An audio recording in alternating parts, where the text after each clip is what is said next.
देवर्षि नारद। नारद कौन है? जिसकी बात कभी रद्द ना हो वही है नारद। जिसकी वाणी कभी मिथ्या ना हो वही है नारद। यही देवर्षि नारद। दक्ष प्रजापति को ब्रह्मा जी ने ये जिम्मेदारी दी, कहा जाओ संसार को आगे बढ़ाओ, परिवार को आगे बढ़ाओ, संतान उत्पत्ति करो। अब दक्ष प्रजापति के जितने पुत्र होते थे देवर्षि नारद पहुंचते थे और जाकर के ऐसी ऐसी शिक्षा देते थे कि सारे बच्चे बैरागी बन के चले जाते थे 4 घंटे बाद। दक्ष प्रजापति बड़ा परेशान हुए, देखो जितने पुत्र होते हैं सबको बाबा बना देते हैं, अब सब बाबा बन जाएंगे तो गृहस्थी कौन बनेगा, कैसे काम चलेगा।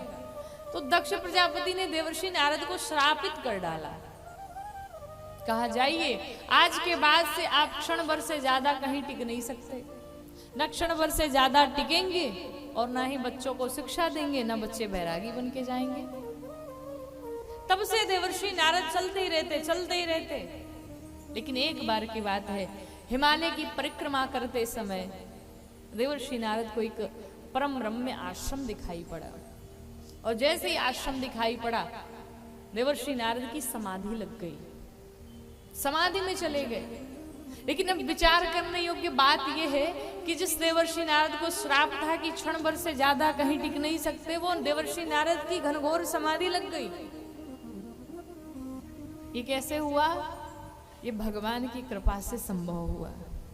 भगवान की कृपा कहते हैं असंभव को भी संभव बना सकती है। ईश्वरीय शक्ति ऐसी है कि असंभव को भी संभव बना सकती है और संभव को भी असंभव बना सकती है।